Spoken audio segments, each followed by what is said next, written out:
Families, not political parties, still reign in the Philippines. Married couples taking turns running for office. It's a tale as old as time, and one we are seeing in Cainta, Rizal. Mayor Kit Nieto hopes to pass the baton to his wife, Ellen. In the run-up to the 2022 elections, we go local. We dive into the politics in your province, city, and barangay. And we talk to the public servants who help shape your community. I'm Taruc. And I'm Cheryl Cosim. As they say, all politics is local. When Kit Nieto first ran for mayor of Cainta in 2013, he beat Veron Ilagan, the wife of then outgoing Mayor Monalagan. Kit was voted by the people of Cainta for 3 full terms. Now, on his final term, he's hoping his wife Ellen could take his place in order to continue his legacy, which he says is the resurgence of all the positive aspects of the country's richest municipality. Attorney Ellen will be up against a towering 6-footer opponent, retired PBA player and current Magnolia Hotshots team manager, Alvin Patrimonio, who will win the hearts of the people of Cainta this 2022 elections. Partner, interesting itong babalikan natin dahil ang Cainta, ang maglalaban ngayon, di ba, sa pagka-mayor ay parehong first-timer. Parehong first-timer. At mukhang di kita ng laban ngayon dito sa Cainta. Dahil, syempre, yung isa bagito, yung isa rin bagito. Pero siguro, kilalanin na natin yung isa sa kanilang tatakbo. No? So tonight, mga kaibigan, we welcome Cainta Rizal mayoral aspirant attorney Ellen Nieto, ang may bahay po ng incumbent mayor ng Cainta ngayon na si Kit. Good evening po, Attorney Nieto. Good evening, Jay. Good evening, Cheryl. Thanks for having me. Ma'am, umpisahan ko na siguro yung pagtatanong. What prompted you to run? Bakit nyo naisipang tumakbo aside from the fact na aalis na po o third term na ni Mayor Kit Nieto? Well, that is primarily the reason. And second, I guess bago pa man, nanalo pa man siya noong 2019, ang dami na nag-uudyok. I guess ang gusto lang talaga nila ay yung continuity ang hinahanap nila ay continuity. After 8 months, I finally decided, sige na nga, let's go for it. So, yun. So paano po kayo naghanda? Sabi nyo nga po, 2019 pa lang, kayo na yung naiisip na talagang papalit po na kandidato ng inyong partido. Paano po kayo naghanda? And ito po ba ay masasabi nyo hindi rin naging mahirap dahil naka-3 term naman din po si Mayor Kit at kayo po ang First Lady ng Nakita Cainta. niyo kung paano galawan doon. Well, sa totoo lang, hindi naman ako naghanda. Kasi hindi ko naman in-expect that I will decide towards this. No? Nagtatrabaho ko noon, I had my own job, and so akala ko okay lang ako na not to follow in his footsteps, but I did support him. Pre-pandemic, marami kaming initiatives, especially sa yung mga women ng Cainta. We had skills training, mga feeding programs, tuloy-tuloy lang nun, which was meant to be in support of Mayor Kit, not necessarily to support any decision that I will make. So, little did I know na yung pala yung parang doon ako nakilala, and then eventually, may mga nagsabi, why not? And then I decided to, sige na nga, just go for it. So I just decided around August when I resigned and then from work. And then, yeah, I'm here now. Attorney Ellen, sabi niyo po ay it took you some time para makapag-decide kung talagang kayo po ay tatakbo sa pagka-mayor. Pero paano po kayo naghanda ngayon? Magiging basihan po ba yung pagiging first lady nyo rin ng Cainta for the past almost 9 years po na masasabi natin yun na rin yung naging paghahanda nyo? Yes, tama ka naman dyan. Kasi, as wife of Mayor Kit, since 2013, I've always been supportive of all his endeavors. Kung sinabi niya, I need your help here, punta ka dito, or do this. So, yun yung opportunity na makita ang iba't ibang parte ng Cainta, kaduduluhan hanggang medyo malapit sa amin. So, somehow, yun yung parang pinaka-educational opportunity ko para makilala yung buong 7 barangays na yan.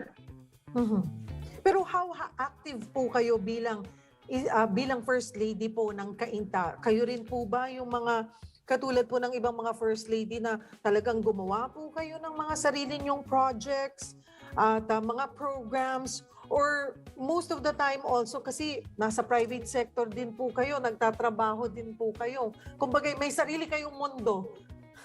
Exactly. Yeah, I try as much as I can, like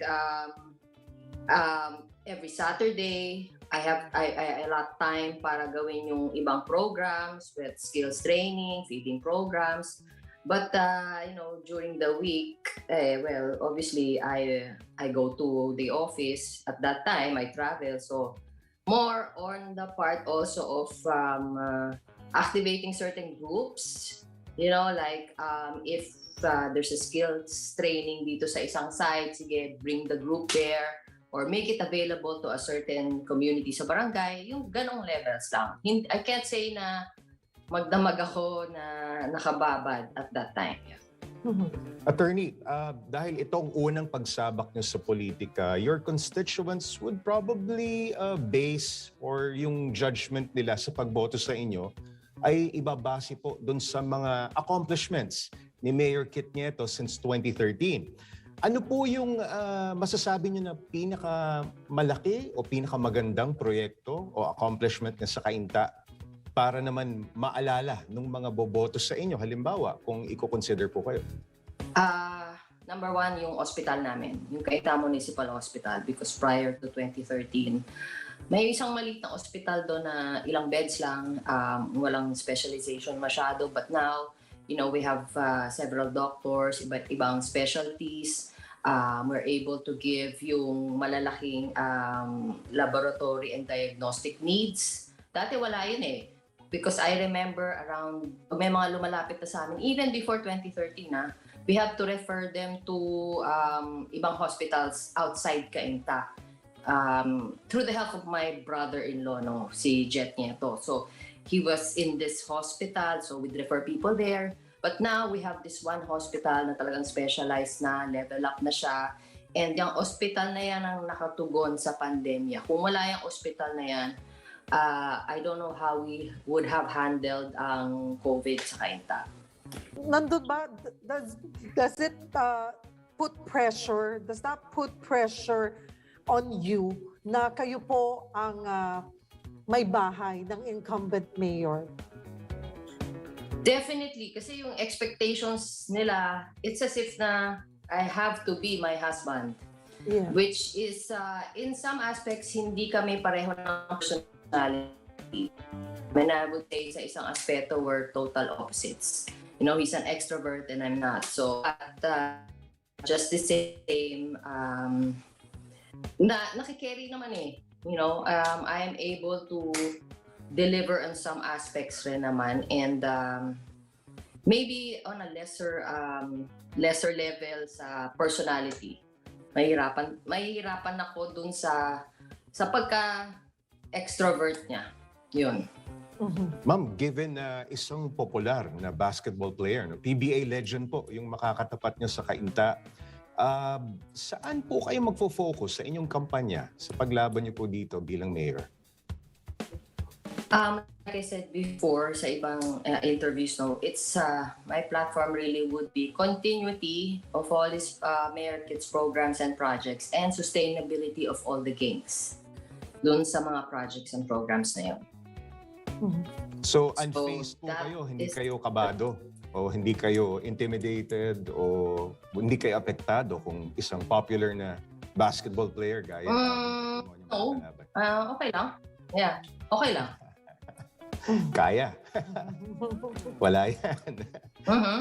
At yun nga po, Hindi naman. He's also worthy of opponent. So, Kasi pareho, kung titingnan po natin, pareho po kayong baguhan, pareho kayong first-timer, pareho po kayong wala pang experience sa politika. At ano po yung, ang nakikita nyo po bang advantage nyo po ay, yun lang, kapartner nyo or you're married to someone na who's been in the politics for so many years. yes, it is an advantage and it's a fact na, I'm married to him and all.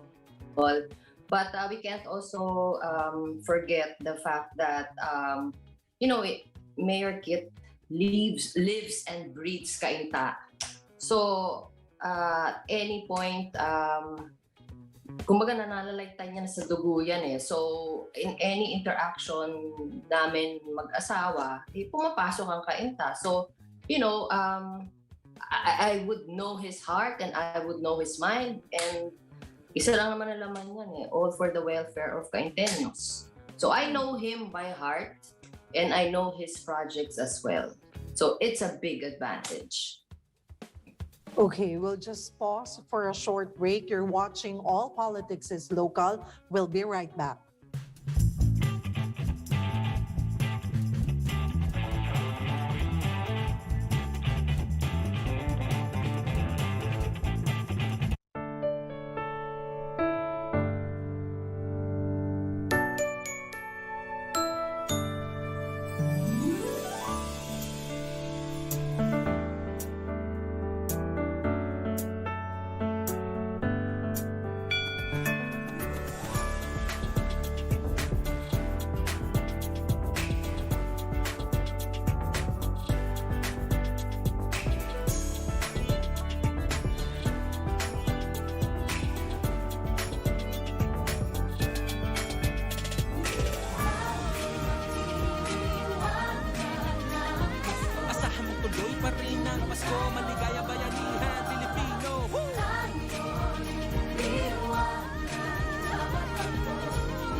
Most of the street children come from these poor families. They are forced to get out of the confines of the families to help eke out a living for their own families. That's why Child Hope Philippines is here to be able to help guide them, to protect and uphold their rights and their welfare. Makikita natin dyan, meron dyan gumuhit ng kwento. Nakakatuwa actually nung nalaman namin na bibigyan kami ng school in a bag ng SMART dahil it is aligned in our program, the Street Education and Protection Program. No?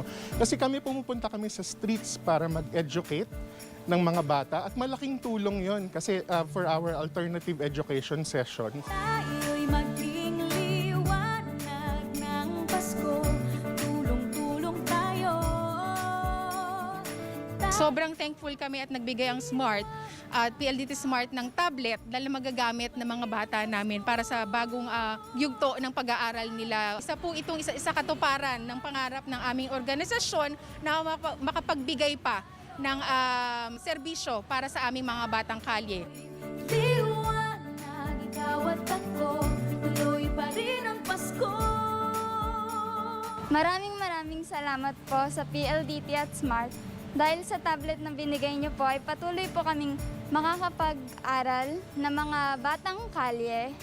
Makakatulong po ito sa online class namin at pati na rin po yung mga lesson na nakalagay po doon ay matututunan po namin at mapag-aaralan.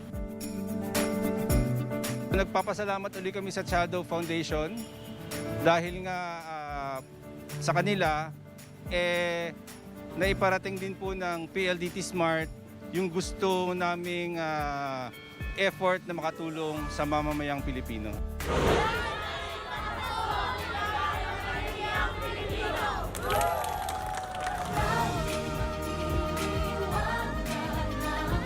Asahan mo tuloy pa rin ang Pasko, maligaya bayan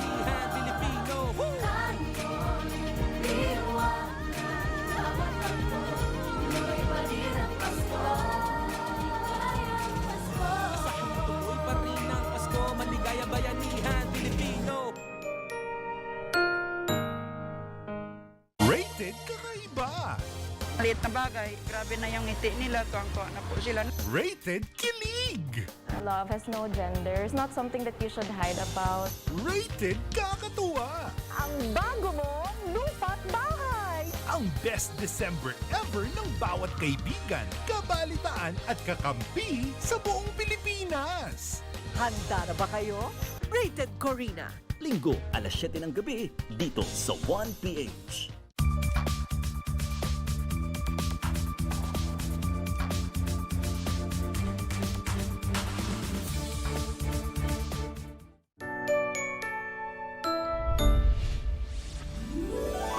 Anumang hamon ng mundo, magkasama tayo, itutuloy ang... Itong Ateneo Center or ASED is feeding more than 3,000 students all over Quezon City and Valenzuela.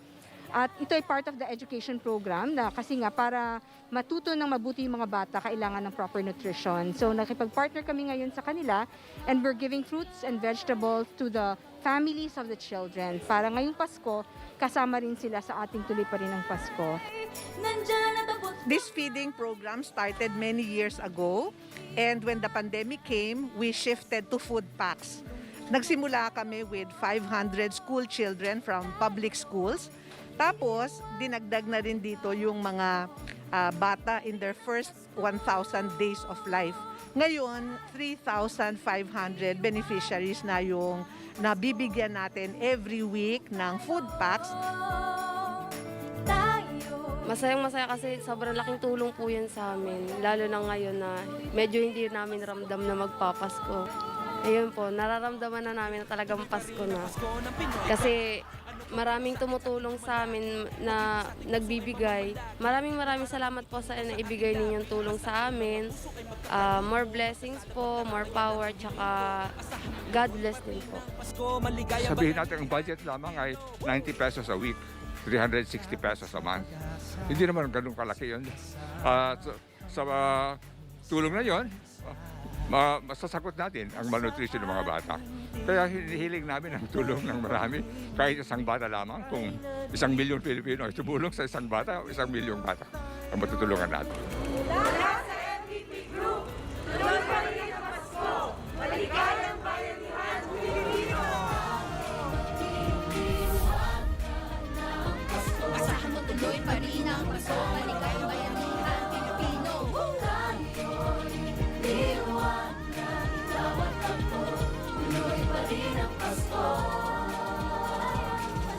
Asahan mo tuloy pa rin ang Pasko, maligayang bayanihan Pilipino.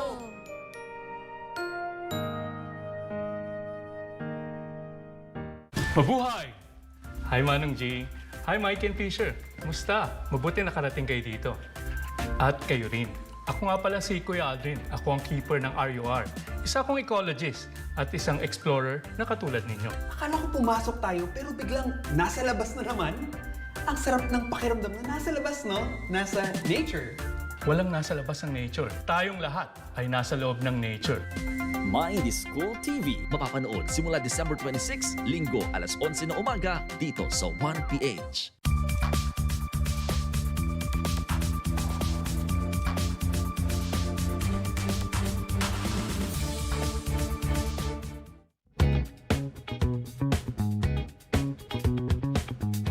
Welcome back. You're still watching All Politics is Local. With us, Cainta, Rizal, mayoral aspirant attorney Ellen Nieto. Kanina na pag-usapan natin na pareho nga sila partner, di ba? Napaguhan, first timer. And nabanggit nyo rin po, Attorney Ellen, na yung continuity ng mga proyekto, programa po ng inyong asawang si Mayor Kit Nieto. Pero kung kayo po ang palarin, ano po, maliban sa continuity, may mga plano po ba kayo? May sarili po kayong programa or proyektong or gustong tutukan na problema sa Cainta? Ang nakikita ko, there is a need to bring dun sa imang projects and programs. Like on the side of healthcare. Yan, technology should be our friend and it should be enhanced in system, lalo na sa hospital or pag-deliver ng iba't ibang services because as you saw nung pandemya, napakahirap bigay yung ibang mga ayuda. And I think if we can harness technology, mas napadali sana yung pagbigay ng iba't ibang ayuda. Although, yung pandemya naman came as a surprise to a lot of the different municipalities and cities, still, kung na-enhance natin yon, it would have been easier to deliver some services. The same for part of managing yung resources ng Cainta for the hospital. That's one thing. Yung technology side, I'm not very tech savvy, but I know that there are ways to put a process around sa mga ginagawa and then ipasok natin ng technology. Something like that, yeah. Mhm. So healthcare. And then I'm, as Yung HR, technology. okay, also on the side, being an HR practitioner, I really believe in education and skills training. So it addresses a lot of issues, lalo na doon sa informal settlers. If we have, almost a full calendar of training for them, of different skills na magagamit nila, na once we surpass this pandemya, baka bumalik na yung ekonomiya natin and then they can find jobs now that will suit them and can be suitable dun sa market. Nabanggit po ninyo yung informal settlers, no? Palagi ko pong nadadaanan yan, starting dun sa Manggahan Floodway, no? Yes. Yung area na yan, makapal po ang tao. At marami pong walang trabaho dyan. Bilang isang bahagi or you're part of the BPO industry, hindi ho ba? You were once part of the BPO industry. Yeah. Paano nyo po ma-i-apply o magagamit po yung inyong experience dito sa pagbibigay halimbawa ng trabaho sa mga kababayan natin sa Cainta?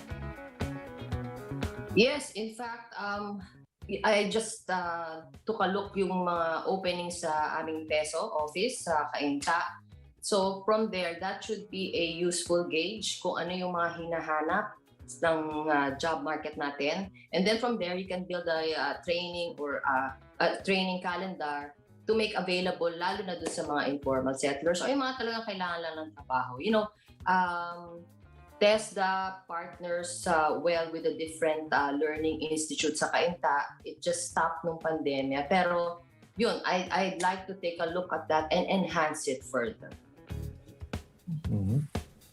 Ano pa pong mga proyekto ang inyong tututukan? Siguro isa rin po kasi sa issue na talagang bumabalik-balik ay yung problema po sa baha. Paano po ba ang gagawin nating solusyon dyan? Medyo nakailan na rin po. Siguro namana na rin po yan ni Mayor Nieto na problema. Before Mayor Nieto was, I think, Mayor Mon Ilaga, namana na rin yan. It's because of the location Ano po, mababang lugar. Talagang bahain. Yes. Ano pong solusyon na ang nakikita nyo or hindi man talagang 100% na solution, maibsan man lang po yung lumalalang problema na baha sa Cainta? Alam niyo naman ang Cainta, it's a valley. So bumabagsak lahat ng tubig galing sa mga bundok dyan. And in fact, in my own village, sa Philinvest, yung bagsakan ng tubig comes right after a moment of stillness, right after isang bagyo.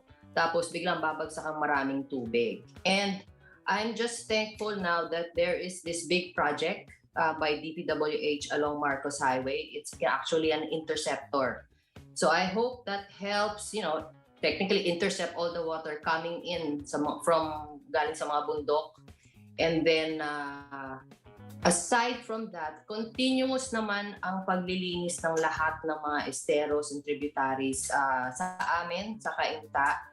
And in fact, I'm also glad that DPWH is doing its part. Meron sila mga sheet piles and then nililinis nila lahat ng daluyan ng tubig, lahat ng creeks. And in fact, kinukuha na nila yung mga kinain na easements or right ay mga daanan. So maybe hindi mararamdaman ngayon yung effects, maybe long-term pa ang effects na sa mga projects na nangyayari ngayon. So but apart from that, something I really like to push eventually would be yung about garbage, segregation and recycling. I'm trying to do that here sa village because eventually pag nakita mo talaga yun, talagang malaki ang problema sa basura na connected sa flooding. So isa yan sa mga solutions na nakikita ko na gusto kong gawin talaga. Siguro, last issue na gusto nating malaman kay Attorney Nieto, partner, no? Attorney, paano nyo ho ba gustong i-resolba o may mga naiisip ba kayong approach paano mariresolba itong boundary issues with yung karatig na city, yung Pasig City, no? Kasi ang Cainta, merong boundary issues din sa Pasig City. Paano nyo po ipinopropose na ma-resolve ito? I'm actually thankful now that there is a good relation between Mayor Kit and Pasig City Mayor Vico Soto, and they are able to talk things through with regard to the boundary dispute. So, though there are cases filed, I think there are cases pending around the boundary issues of Pasig. May iba pang issues with other cities, no? Pero kung sana hindi na umabot sa kaso, pag-usapan na lang. Kasi na naman yung mga tao ang kawawa dun sa boundary dispute. There are communities na hindi nasiservisyohan na maigi because of those disputes. So sana, kung pala rin ako, umabot sa part na pwede pang pag-usapan with nearby cities. Mga kapitbahay naman kami. Yes. All right, yes. ma'am. We just need to pause for a break. Partner, we'll just pause for a short break. When we return, we find out where our candidates stand on certain issues. You're still watching All Politics is Local.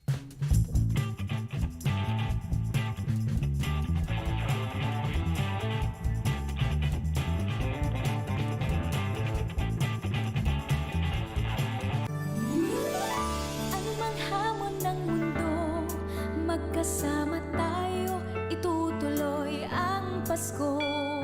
Ang storya ng Arya, very humbling, no? Dahil ang may-ari niya mismo ay nagwa-waiter. Ang kanyang wife ay tumutulong sa reception. So talagang sila sa sariling sikap nila, nakita namin na ito talaga yung mga elemento para maging successful ang isang business.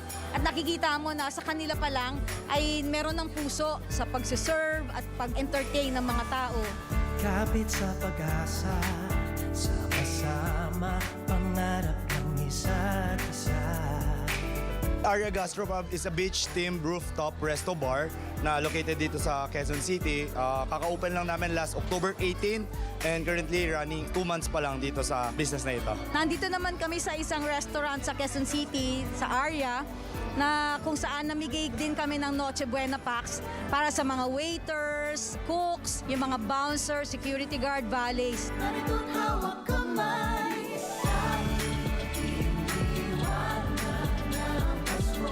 Ginawa namin to kasi nung nag-open up ang economy at pati ang mga restaurants ay tumatanggap na rin ng mga alfresco para mas madami makakakain. Nakita namin to by chance at kumain kami. Nakita namin kung gaano talaga ka-enthusiastic yung mga waiters sa pagsiserve sa kanilang mga customers after a long time na wala silang trabaho. Gusto ko lang po pasalamatan sila Ma'am Melody, sila Sir Benji at yung kanila pong grupo sa pagiging very generous talaga at napaka mabuting puso. Kaya talaga mas maganda ang Pasko dito sa Arya Gastropub dahil po sa inyo. Maraming salamat po.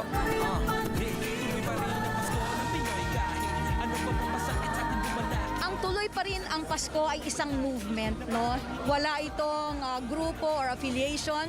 Ito ay isang bayanihan effort para sa lahat ng tao. Sa ating maliit na contribution, kahit ano pa man yan, pag pinagsama-sama ay malaki din. At mas maraming tao ang matutulungan. So sa isang pagsasamahan, sa ating isang bayanihan, tayo ay makakapagbigay ng ligaya at pag-asa sa ating mga mamamayan.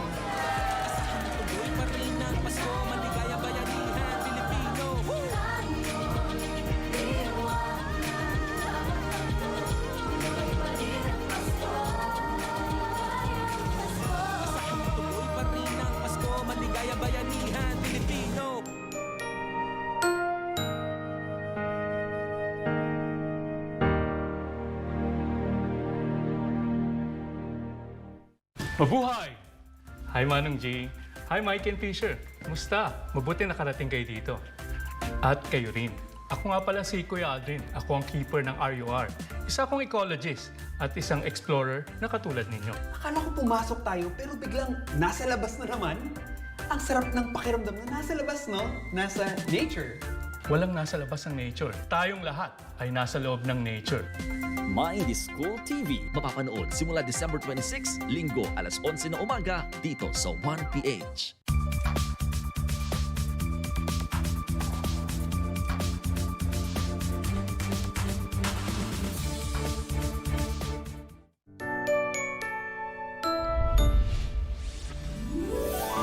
Anumang hamon ng mundo, magkasama tayo, itutuloy. Ang Metro Pacific Investments Foundation ay may programa po for the environment. At ito po ang pinakamalapit na diving area, no, sa Metro Manila. At dahil po nung nagkaroon ng pandemya, naramdaman po ng lahat ng mga taga-Mabini. At dahil po doon, hindi rin po sila nagkaroon ng opportunity na kumita. Kaya ngayon pong Paskong ito ay nagdala po kami ng 200 na Noche Buena packs na may kasama pong ham para meron naman po silang mapagsalu-saluhan. Ang tuloy pa rin ang Pasko program ng Metro Pacific Investment Corporation at ng MVP Group of Companies ay naging tradisyon na for the last 4 years dito sa Mabini. Ang ating pong mga naging recipients ay yung ika nga ay less fortunate na ating mga kababayan na ating natulungan. Bukod sa pagiging barangay kagawad ko, isa akong dive master. Minsan sa isang buwan, kadive ka lang 2 beses. Minsan ilang linggong wala. Kaya napakalaking pagkakaiba. Napakalaking tulong sa mga taga rito sa bayan ng Mabini na nagawa ng Metro Pacific simula pa nung naglindulan tapos dumating nga itong pandemyang ito. Laging tumutulong sila dito sa bayan ng Mabini. Kaya ako'y lubos na nagpapasalamat sa Metro Pacific. Mahirap ang hanap buhay namin. Kasi ulit man ako makatrabaho dahil senior daw ako. Maraming salamat sa Metro Pacific. Maraming salamat sa Panginoon. Mga nakarating kami ngayon, mayroon kaming natanggap ng mga biyaya sa Panginoon na makakain namin. Dito sa Mabini, Batangas,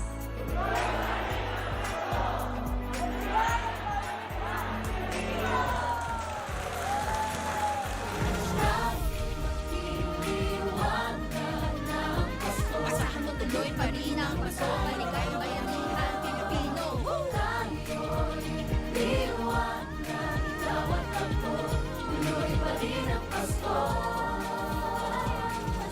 Asahan mo tuloy pa rin ang Pasko, maligayang bayanihan Pilipino. Rated kakaiba. Maliit na bagay, grabe na yung ngiti nila, tuwang-tuwa na po sila. Rated kilig. Love has no gender. It's not something that you should hide about. Rated kakatuwa. Ang bago mong lupa't bahay. Ang best December ever ng bawat kaibigan, kabalitaan at kakampi sa buong Pilipinas. Handa na ba kayo? Rated Corina. Linggo, alas 7 ng gabi, dito sa 1PH.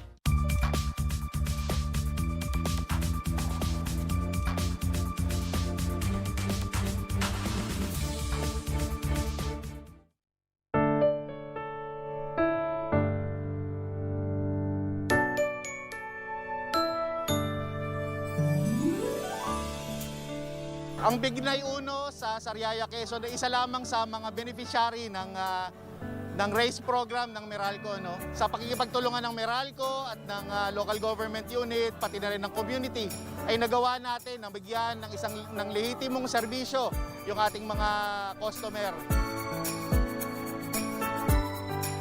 Nandyan ang ating One Meralco Foundation. So, tinutulungan do tayo sa mga gastusin, no? Para din sa pagpapakabit ng serbisyo ng kuryente.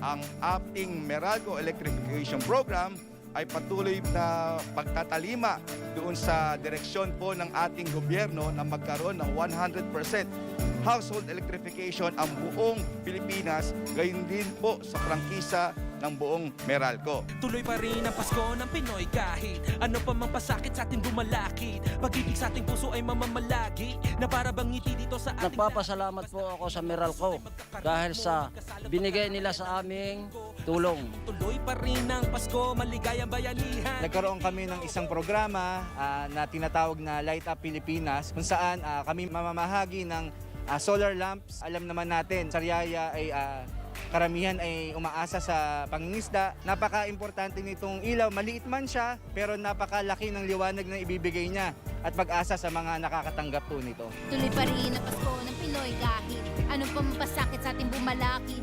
Pag-ibig sa ating puso ay mamamalagi na para bang ngiti dito sa ating labi. Basta ating mga puso ay magkakaritmo, magkasalo't magkarama, yan lang ang hiling ko. Asahan mong tuloy pa rin ang Pasko, maligayang bayanihan, Pilipino. Tuloy pa rin ang Pasko ng Pinoy kahit ano pa mang pasakit sa ating bumalakid. Pag-ibig sa ating puso ay mamamalagi na para bang ngiti dito sa ating labi.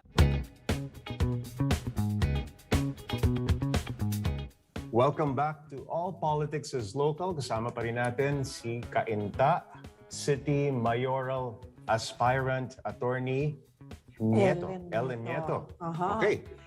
And ito medyo challenge. Konting well, hindi pa ito yung ano pa lang po ito, pang warm up po sa inyo. Mamaya po yung talagang Lightning round pa lang ito. challenge. Lightning round pa lamang po ito, Attorney Ellen. Explain natin. Attorney Ellen, ito yung part na tatanungin namin kayo on certain issues. And then parang sasabihin nyo lang kung pro or anti kayo. And explain. And explain. Okay. Partner, sige, simulan mo. Okay, unang issue po na gusto namin itanong sa inyo, Attorney Ellen, political dynasty. Are you pro or anti? Pro. Pro. Why? Because well, till there is a law passed against it, pro lang tayo. Yun. Mhm. And eventually, people will be judged by the results. So, yeah. Mhm. At bakit po kayo pro or non-issue po sa inyo ang political dynasty? Kumbaga parang pro po kayo na magpatuloy po ito. Because at the end of the day, the leader will be judged by the results. Yeah. Okay, next issue, Data Privacy Act. Pro or anti? Pro. Okay.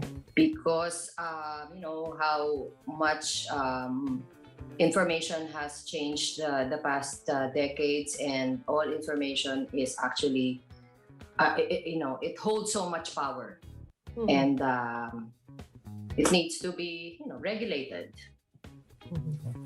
Another issue, Attorney Ellen, pro or anti press freedom? Pro, of course. We all need to express ourselves. It's human nature. So, yeah, I'm pro press freedom. All right. Siguro ang next issue, partner, itong no jab, no job policy. Pro or anti po kayo? Anti. Because there are other ways, to force the issue. Kayo po, since ito na po yung pinag-uusapan natin, yung bakuna, ito rin po ang mainit na issue ngayon sa pandemya. Kamusta po ang COVID-19 response nyo po dyan sa Cainta? Well, I'm happy to say that the past week, wala kaming COVID admission sa hospital. And the past week, actually last week, I saw that sa figures that there were just 5 new cases. So I haven't checked this week. So, yun. So I would think that the whole of Cainta did a good job on that. You know, the leadership and all of the Cainteños. Ilang porsyento no po ba ang bakunado po sa Cainta? There are around 250 doses already given, and at 376, I'd say half, no? Kung 376,000 ang population, and then 250 or around that. So maybe half. Siguro, no? Like mga 60 to 70% na po. I would say some Cainteños got their vaccines ata elsewhere, so they're not counted there. So. Ma'am, if I were to ask you, attorney, no, sa darating na eleksyon, no, ng pagka-mayor, ano po yung tatlong criteria dapat ang kinukonsidera ng ating mga constituents sa pagpili ng susunod na punong bayan ng Cainta? I think first, we need a highly engaged leader. And then someone who can lead and deliver. And lastly, someone who can inspire others as well. Na gusto ko lang pong i-connect. Kanina naalala ko nung sinabi nyo na magkaiba kayo ng personalidad ni Mayor Nieto, ni Mayor Kit, na extrovert siya, kayo introvert. Itong papasukin nyo po na mundo, Attorney Ellen, kailangan extrovert ka kasi araw-araw makikisama o may makakaharap ka po na iba't ibang tao, uri ng tao, yung mga constituents nyo po. Sabi nga nung isang na-interview rin po namin, 24/7 pagdating sa local, bukas ang iyong pinto. So paano ka nag-a-adjust? You think hindi ho kaya yan makakaapekto sa pagtingin sa inyo ng mga boboto, yung inyong personalidad, or natututo na rin kayong nahahawa na kayo kay Mayor Kit ng pagiging extrovert?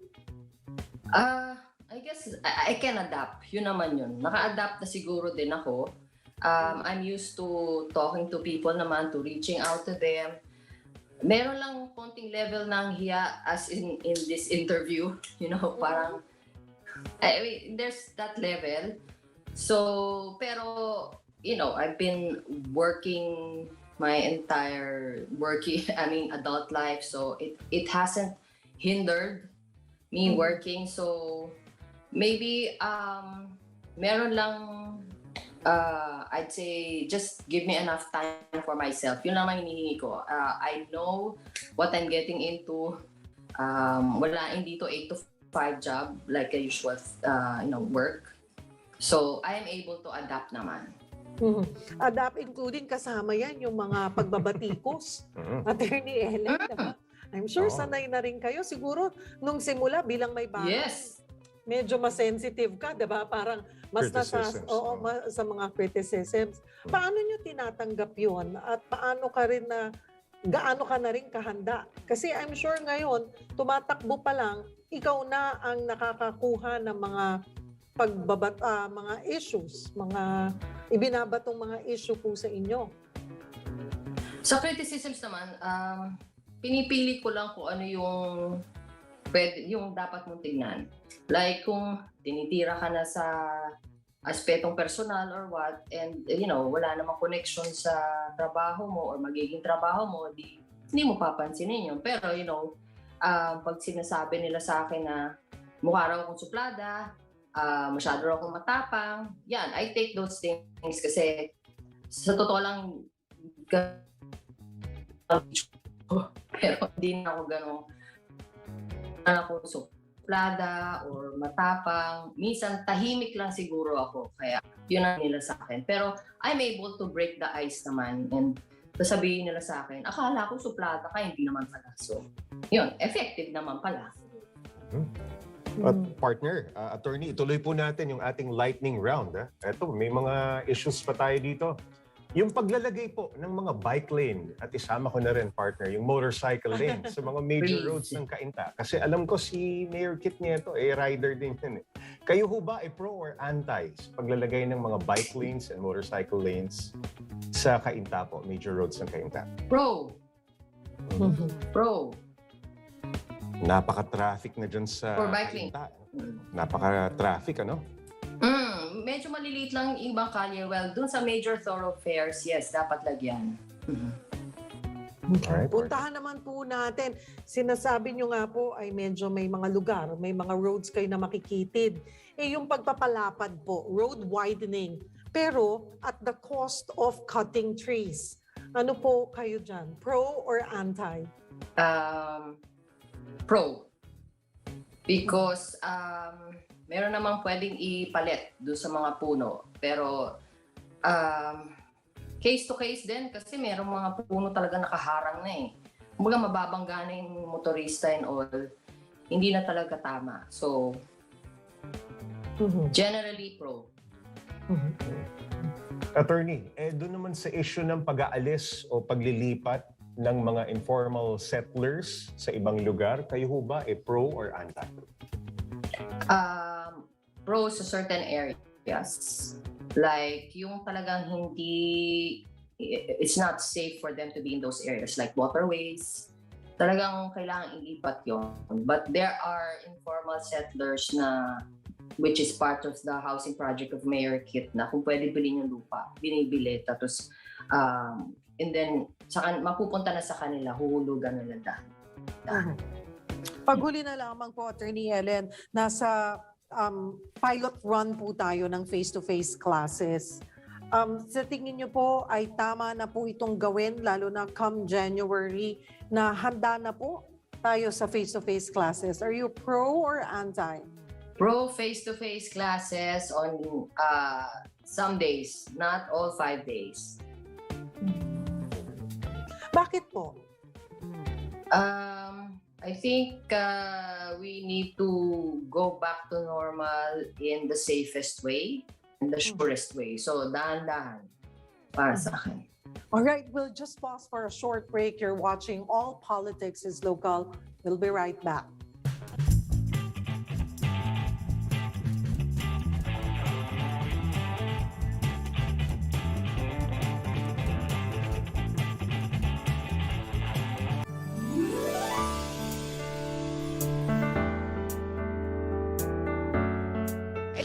Ng mga garbage collectors dito sa Las Piñas, napili namin kasi alam namin ang mga basurero, isang grupo yan na napaka-importante ngayong time ng pandemic, lalo na ngayon kasi hindi sila tumitigil. Can you imagine kung walang basurero na mangongolekta ng ating mga basura, ano na mangyayari sa atin? Health and sanitation pa rin kasi yung pinag-uusapan dito. So just like yung mga frontliners natin sa ospital, hindi rin tumitigil ang mga basurero miski nung kasagsagan ng ating pandemic noong 2020, hindi sila tumitigil sa pagtatrabaho. Tuloy pa rin ang Pasko ng Pinoy kahit ano pa mang pasakit sa ating bumalakid. Pag-ibig sa ating puso ay mamamalagi na para bang ngiti dito sa ating labi. Basta ating mga puso Las Piñas kasi is one of our partner LGUs. So isa sa pinaka-importante rin na customers ng Maynilad sa pakikipag-partneran namin sa LGU sa pangunguna ni Mayor Mel Aguilar. Meron kaming partnership at isa ito sa aming naging programa para sa kanila. Maraming salamat po sa Maynilad, sa lahat po na bumubuo. Papasalamat po kami dahil pinili nyo po yung Las Piñas. Imagine po sa lahat ng mga LGUs, isa po kami sa napili nyo na mabigyan ng ganito pong pampasaya po sa amin po mga residente. Sana po patuloy po tayong maging channel of blessings sa lahat po mga kababayan po natin.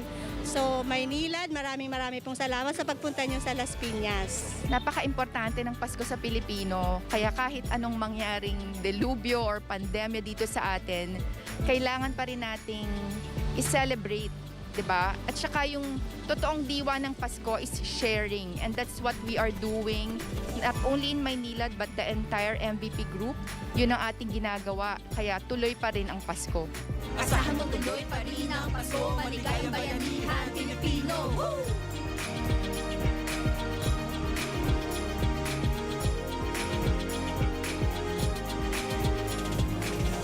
Asahan mo tuloy pa rin ang Pasko, maligayang bayanihan Pilipino.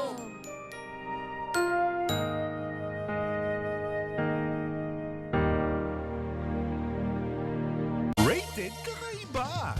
Maliit na bagay, grabe na yung ngiti nila, tuwang-tuwa na po sila. Rated kilig. Love has no gender. It's not something that you should hide about. Rated kakatuwa. Ang bago mong lupa't bahay. Ang best December ever ng bawat kaibigan, kabalitaan at kakampi sa buong Pilipinas. Handa na ba kayo? Rated Corina. Linggo, alas 7 ng gabi, dito sa 1PH.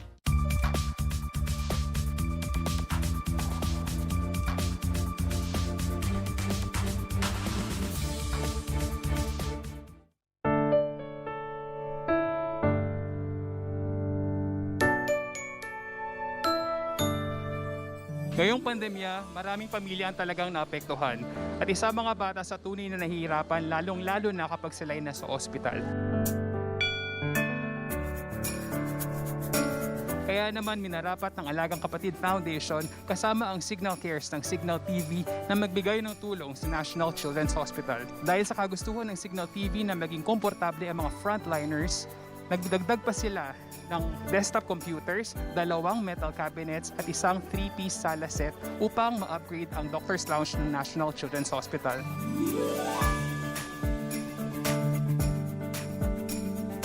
Hospital work is really very difficult, but you make it lighter for us because of your help, and we would always be grateful to all of you for that. Tuloy pa rin ang Pasko ng Pinoy kahit ano pa mang pasakit sa I would like to express our most sincere thanks to Cignal TV for their very generous donation of the TV, Cignal TV, and for the sofa and metal cabinets. Sa handog na ito, naway maging mas masaya ang mga frontliners at ang mga pasyente ng National Children's Hospital. Siguradong tuloy pa rin ang Pasko dahil sa maligayang bayanihan Pilipino. Dito sa National Children's Hospital, tuloy pa rin ang Pasko. Maligayang bayanihan Pilipino! Tuloy pa rin ang Pasko ng Pinoy kahit anong pampasakit sa ating bumalakid. Pag-ibig sa ating puso ay mamamalagi na para bang ngiti dito sa ating labi. Basta ating mga puso ay magkakaritmo, magkasalot magkarama, yan lang ang hiling ko. Asahan mong tuloy pa rin ang Pasko, maligayang bayanihan Pilipino. Tuloy pa rin ang Pasko ng Pinoy kahit ano pa mang pasakit sa ating bumalaki. Pag-ibig sa ating puso ay mamamalagi na para bang ngiti dito sa ating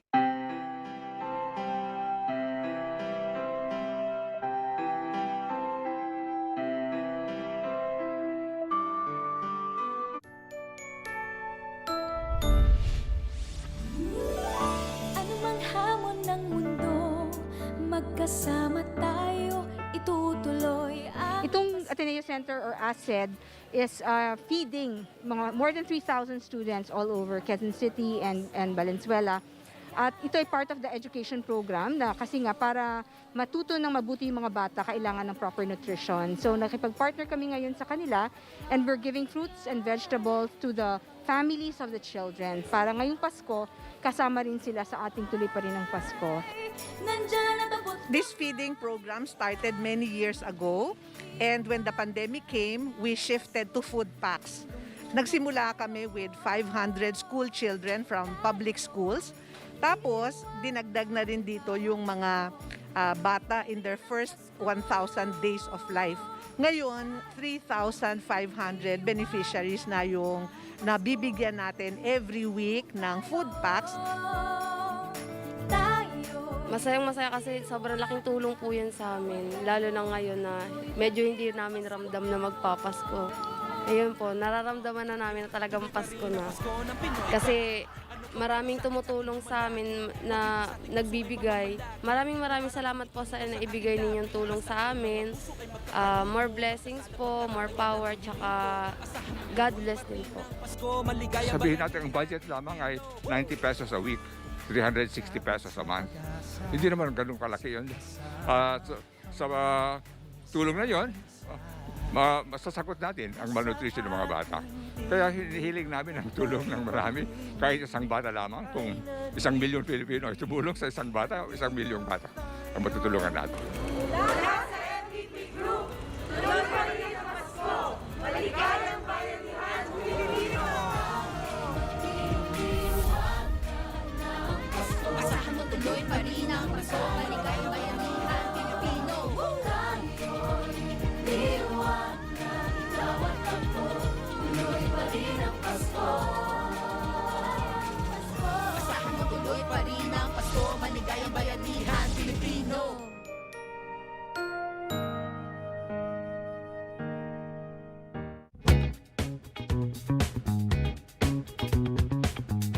Welcome back. You're still watching All Politics is Local. With us is Cainta Rizal mayoral aspirant Attorney Ellen Nieto. And Attorney Ellen, ito na po ang totoong challenge. Kanina medyo pinapawisan ka lang namin ng konti. Ito dito, papawisan ka talaga. Kasi kakain tayo. Hindi. Kasi kilala po ang Cainta Rizal, di ba, sa mga kakanin. Kakanin. Famous po sa mga kakanin. So, ang gagawin natin ay magbibigay tayo ng mga personalities, no? Kay Attorney Nieto. And then, kung anong kakanin po ang iyong ihahanda o ibibigay dito sa personality na to. Ano yung nababagay na kakanin? Oo. Sa personality, sa taong ibibigay po namin, ay babanggitin naming pangalan. Alright. Nako, Okay. partner, sining una? Ayan. Simulan natin. Pipiliin namin kayo, kakanin or bibingka? Yun na lang, para mas madali, may choice ka. At bakit? Okay po ba kayo doon? Okay. Go! Alright. Oo. Unahin natin. Ikaw, rider kasi to eh. Sige nga. So, mas Oo, bagay rider sa'yo at to. driver ito eh. Rider at driver. Ang unang personality po ay si Mr. James Deakin. No? Ano po ang ibibigay niyo sa kanyang kakanin o bibingka? Kasi nagkaroon po yata ng issue on Mayor Kit, not wearing helmet. Oo. Tama po ba? Nakunan ata. Bibingka na lang. Sige, bibigyan ko siya ng bibingka. Bibingka. Bakit bibingka? Kasi mas ma-appreciate niya na lang si Mayor Kit. Dahil masarap ang bibingka namin. Yun, gano'n na lang. Oo. Na-curious tuloy ako. Ano ba ang kaibahan ng bibingka ng Cainta Rizal, Attorney Ellen? At ang bibingka ng Cainta, well, masarap siya, syempre. At malasa yung buko, yun. Pinakamasarap siya. Yun ang masasabi ko. Yun. Matikman na yan. Yung kakanin kasi lagi natin natitikman, bibingka, ay yung kakanin eh. Yung, may tawag doon? Latik. Ayan, latik. Alright. Puntahan naman po natin. Next, Mayor Vico Soto. Kapitbahay ng Cainta. Eh di, Biko na. Biko na siya. Yun. Biko! Biko para kay Vico. Yan ang Mismo. May kakaiba po ba sa Biko ng Cainta? Hindi ako masyadong sa Biko kasi. Bibingka talaga ang kinakain ko. So, I'm not familiar doon sa Biko namin. Oh, eto. Ito yung next personality natin, Attorney Nieto, no? Si dating broadcaster at dating mayor din ng Cainta. Ano pong... tumatakbong vice mayor. No? Simon Ilagan, ano pong ibibigay niyo sa kanya? Ano pong ihahanda niyo sa kanya? Latik? Iba, diba? Wala naman, naisip lang latik. Wala naman akong dahilan. Basta latik. Ba, safe? Okay, eto po. Ang susunod. Ang inyong makakatunggali, makaka one-on-one. Alvin Patrimonio. Latik na rin. Oh. Yeah, safe ako. Bakit ba latik ang naiisip niyong ibigay sa kanilang dalawa? Tatlo lang yun. Suman, bibingka, latik. So, yung latik ang pinili ko para sa kanila. Oo. Sabi nyo kasi, pinaka-paborito nyo ang bibingka, di ba? Paborito mo yan. So, ang pinaka-least mo bang gusto dun sa bibingka, suman at latik ay latik ang pinaka-hindi mo type? Hindi. Hindi mo ako mahuhuli.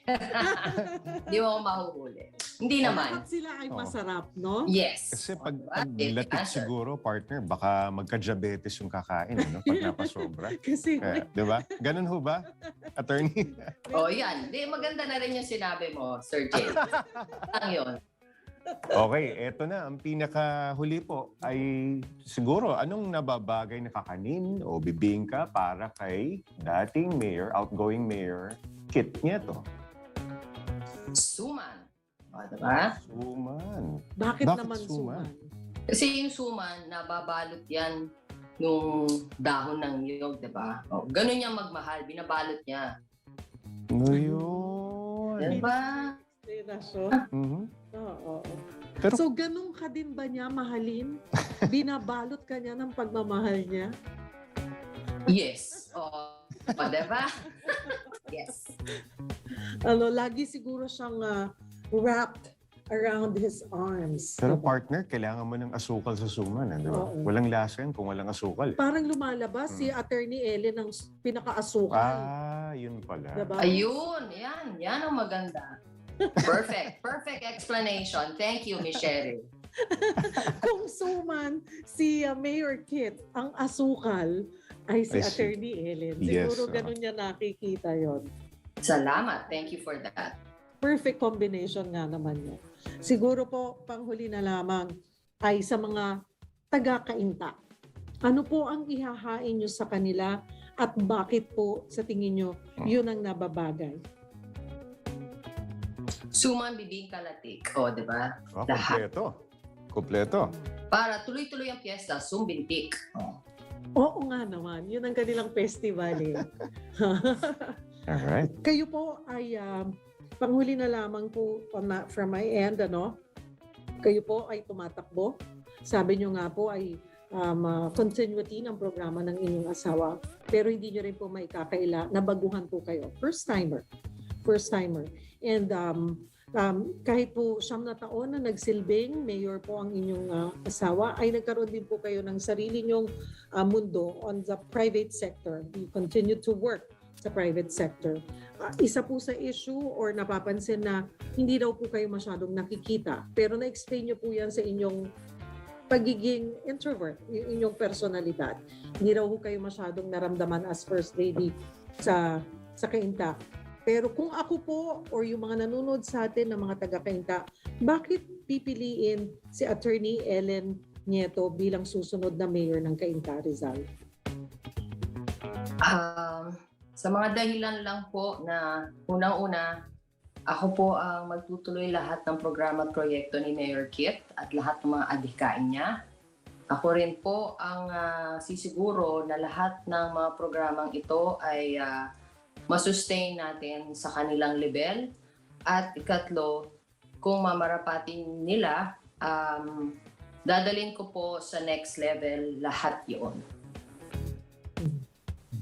Okay, simple. Okay. Thank you so much for joining us tonight, Attorney Ellen Nieto.